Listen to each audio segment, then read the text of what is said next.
Moin, selamat malam. So, di video kali ini aku pengen ngasih tahu kalian langkah-langkah ngechat ke GF, ya kan? Gimana sih cara kakak ngechat duluan ke GF itu gimana? Itu adalah salah satu pertanyaan dari beberapa orang.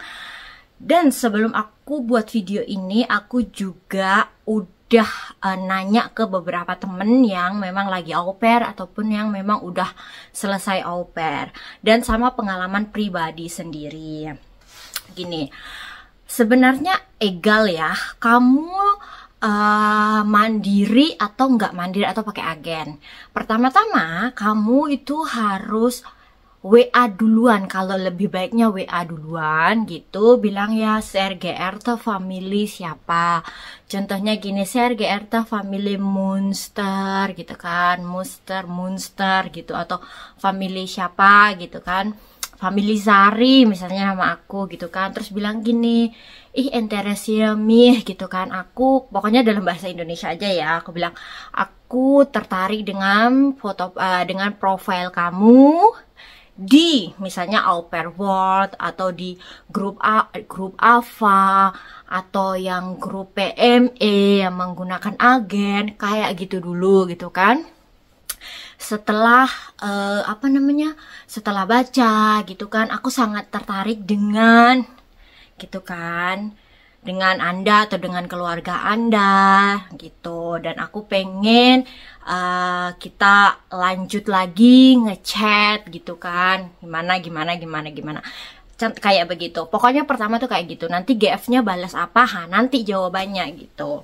So itu udah selesai ya kan. Setelah itu pertanyaan-pertanyaan yang memang kamu harus jawab atau kamu harus tanya ke GF. Seandainya poin pertama tadi sama GF kamu klop, jadi kamu udah dapat kontrak nih ya kan, kamu dapat kontrak, di kontrak itu kan dijelaskan kamu kerja 1 minggu itu cuma 40 hari, kamu dapat jam kerjanya jam berapa sampai jam berapa gitu kan, terus kamu dapat liburannya itu gimana gitu kan. So, jadi Vetrak itu tidak rinci gitu, maksudnya rincinya gini, yang kamu perlu tanya satu, misalnya di kontrak itu cara kummer di kinder, abholen und mitbringen di kinder contohnya ya. Nah kamu harus nanya, ab jam berapa sampai jam berapa anak-anak itu harus diantar dan harus dijemput gitu. Itu pertanyaan pertama. Yang kedua, ada nggak hari lain selain, misalnya ya kan anak-anak kan kadang turnen, ada les balet, les musik gitu kan. Nanya lagi nih, apakah kamu harus antar sama jemput juga apa enggak? Kamu harus nanya, kan pasti mereka udah jelasin anaknya hobi ini pasti kan. Nah itu kamu nanya lagi, karena itu memang nggak ada di Vetrak. Terus yang ketiga, misalnya nih hari libur ya kan. Misalnya gini, kamu punya hari libur itu 40 hari. Nah, kapan kamu bisa ambil hari libur itu gitu? Apakah hari libur itu diambil saat GF kamu pun urlaub, maka kamu pun urlaub, atau kamu memang bisa wunsch urlaub wunsch kamu atau gimana? Jadi kamu harus bicarakan, jangan sampai miskomunikasi pas GF lagi summer urlaub summer ya gitu, terus tiba-tiba sebenarnya kamu nggak mau libur summer, kamu harus diliburkan. Ada beberapa kayak gitu kan, memangnya aku harus wanti-wanti lagi ke kalian. Udah tuh, itu soal liburan. Yang ke berikutnya itu soal jam kerja. Gini, dalam Sabtu Minggu au pair itu punya dua hari libur, antara ambohan ende atau di hari lain. Yang penting 1 minggu itu 2 kali.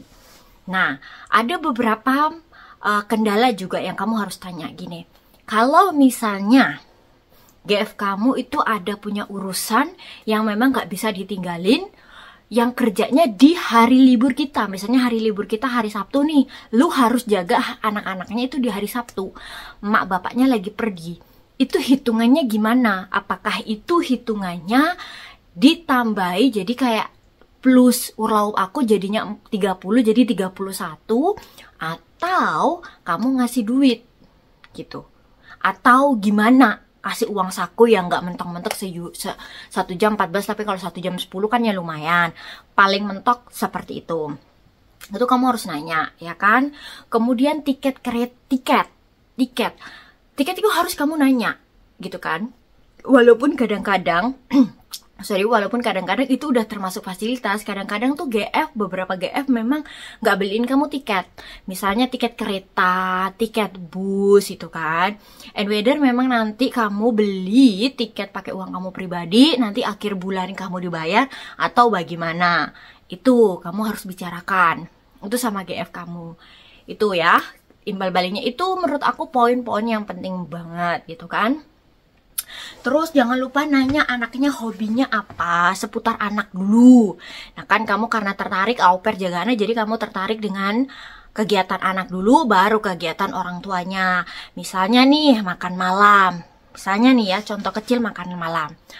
Kamu mau makan malam bersama, diwajibkan makan malam bersama mereka. Kan nanti anak-anak duluan kan. Nanti maksudnya makan malam emak bapaknya, atau memang terserah kamu mau makan sama mereka boleh, atau mau makan bareng anak-anak boleh.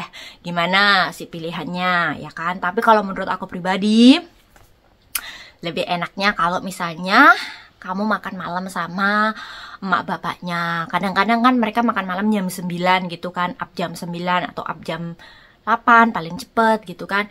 Yang nggak harus setiap hari kamu harus ikutin makan malam sama mereka, nggak. Tapi setidaknya tuh seminggu 2 atau 3 kali supaya kamu itu bisa secara emosional kamu tuh tersampaikan itu.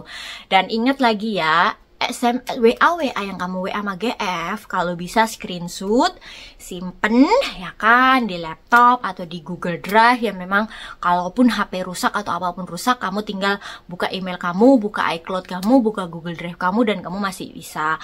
Amit-amit jabang bayi, tapi itu hanya untuk antisipasi aja gitu. Terus kalau misalnya soal tiket pesawat, sebenarnya tiket pesawat itu aku bilangnya kalian harus ngomong sama GF kalian gitu, antara memang tiket pesawat mereka yang belikan, atau memang 50-50, atau memang kamu mau bayar sendiri. Itu adalah omongan kamu, memang tidak ada di Fairtrack. Seperti itu. Terus apa lagi ya? Kalau soal au pair sih seperti itu gitu ya. Nggak banyak perubahan gitu ya. Nah, yang satu lagi yang paling penting, mungkin baiknya 1 bulan pertama atau 2 bulan pertama kalau bisa kamu stay sama GF kalian. Maksudnya ambohon endingnya itu stay sama mereka. Kenapa? Ya itu tadi, secara emosional, supaya lebih deket sama anak-anak gitu kan. Ya walaupun sebenarnya Sabtu Minggu kalian libur, tapi kan dikit-dikit main sama anak-anak gitu. Karena kalau misalnya kalian Sabtu Minggu ya, baru minggu pertama baru datang di Jerman, minggu pertama kalian langsung keluar gitu, itu kayak secara emosional nggak nyampe, kayak iya anak ini gimana sih gitu loh. Ya walaupun kadang-kadang orang Jerman juga bodo amat, cuma alangkah baiknya kalau kita sebagai orang Indonesia tata krama kita juga ada gitu loh, supaya deket, supaya nyaman kan. Kita kan kalau bisa ya au pair kita tuh selesai sesuai dengan masa kontrak dan tidak ada terjadi apa-apa juga sama GF. Jaga nama baik Indonesia juga, jaga nama baik dirimu sendiri juga, itu yang paling penting. So, aku kira videonya unek-unek tentang au pair, terus pertanyaan apa aja yang tentang au pair, gimana caranya, kayaknya seperti itu deh. Itu sesuai pengalaman aku dan sesuai yang beberapa temen aku yang aku nanya plus kasih jawaban, ya kurang lebih hampir sama seperti itu. Dan jangan lupa kalau sampai di Jerman, atau memang kalian memang rencana mau di Jerman, jangan lupa kalian itu kayak cari informasi, gabung di grup-grup. Ada lagi grup yang lagi dibangun, itu namanya Anak Rantau di Jerman. Sekarang sosmednya sudah ada, kalian klik aja Anak Rantau di Jerman, tapi memang videonya belum ada, baru dibuat akun aja, tapi nanti akan pelan-pelan dia upload gitu. Jadi ini perkenalkan aja. Jadi ada nanti di YouTube, ada nanti di Instagram, Facebook gitu kan, di TikTok. Itu tetap Anak Rantau di Jerman seperti itu. Tapi pelan-pelan ya. Pokoknya ada informasi apapun nanti aku tetap bagikan ke kalian. So, sehat selalu, angenehm Wochenende, dan cheers, bis nächster Video.